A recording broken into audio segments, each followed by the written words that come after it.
number 2 drugs, and number 3 cyber frauds. Cyber frauds after it is becoming a huge menace. इससे हजारों लाखों लोगों की जो है हार्ड लेजिटिमेट अर्न मनी है वो ज़ाया हो रही है, चुरा रहे हैं। उसमें हमने देखा है कि जैसे मैंने पहले भी बोला है कि इस साल हमने 1 जनवरी से देखा है 7,200 बिलियन न्यू अकाउंट्स खुले हैं, जो हमारी नॉलेज में ज़्यादा भी हो सकते हैं, वो होंगे, जाहिर सी बातें ज़्यादा होंगी, जिसमें किसी भी विक्टिम को जिसके साथ साइबर फ्रॉड होता है, जैसे ऑनलाइन गैम्बलिंग होती है या फिशिंग होती है, आइडेंटिटी थेफ्ट होती है या और भी किस्म के फाइनेंशियल फ्रॉड्स होते हैं, तो इमीडिएटली ये पैसा उसमें आता है and within no time इस अकाउंट से वो पैसा फ्रॉडस्टर के अकाउंट में जाता है और वहाँ पे फाइनली उसको ये साइबर करेंसी क्रिप्टो करेंसी में कन्वर्ट करते हैं या फिर US डॉलर में कैश निकाल के कन्वर्ट करते हैं। इसमें हमने अभी तक 4 FIR लॉन्च किए हैं ऑर्गेनाइज्ड क्राइम में। ऑर्गेनाइज्ड क्राइम में जो सज़ा है वो कम से कम 10 साल है और ये जो 7,200 लोग हैं इन सबको आइडेंटिफाई किया हुआ है हमने। अभी तक 21-22 लोग जो अरेस्ट हो चुके हैं और हर एक जो भी इस जुर्म में मुलवस है या जिसने भी एबेटमेंट की है या जिसने भी म्यूल अकाउंट खोला हुआ है और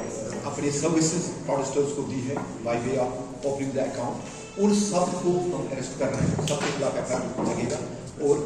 इन सबके खिलाफ कार्रवाई होगी। अभी तक हमने 2025 में मोर देन 70 लाख रुपये जो विक्टिम्स का पैसा है वो रिकवर किया है, जो उनको कोर्ट के थ्रू रिलीज भी हुआ है।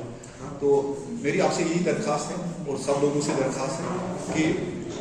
आपको कोई भी इंसान आपके पास आता है ये लालच देके कि आप एक बैंक अकाउंट खोलिए 2 दिन के लिए या 3 दिन के लिए,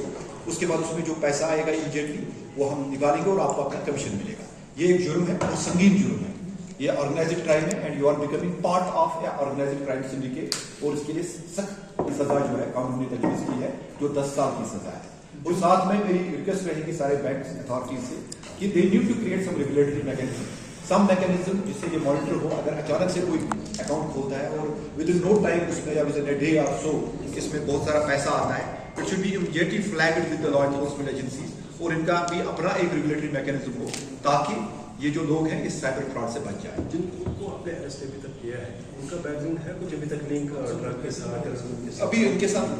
ड्रग और टेररिज्म के साथ लिंक नहीं निकला है, लेकिन मैं आपको ये बता दूं जैसे हमने पहले भी बड़े सारे नार्को टेरर वाले केसेस जो है रजिस्टर किए हैं। अभी 1-1.5 महीना पहले ही हमने 8 kg हीरोइन जब्त की श्रीनगर में और उसका हमने देखा डायरेक्ट लिंक उसका टेररिज्म के साथ। पाकिस्तान से हीरोइन आती है और ये जो पैसा यहाँ पे उसके प्रोसीड्स जो है ड्रग्स के ये अल्टीमेटली इसको यूज किया जाता है टू फाइनेंस टेररिज्म। उन लोगों से भी मैं आपको बिल्कुल एश्योर करता हूँ कि कोई भी इंसान हो, कोई भी जो भी इस तरह का क्रिमिनल हो, जो भी एंटी नेशनल एक्टिविटीज या एंटी सोशल एक्टिविटीज या एंटी कंट्री एक्टिविटीज में मुलव्वस हो उसको किसी भी सूरत में बख्शा नहीं जाएगा। चले जाते हैं बताइए कि रिसेंटली जैसे आपने खुद अभी जिक्र किया म्यांमार और थाईलैंड से लोगों को लाया है जो कोई ऑर्डर तक जा सकते हैं, उनकी एयर टिकट्स भी प्रोवाइड की गई थी 12 लड़के। देखिए I admit is a huge challenge but we are also quite determined to unearth all such activities, to burst all such networks and bring to justice. Thank you.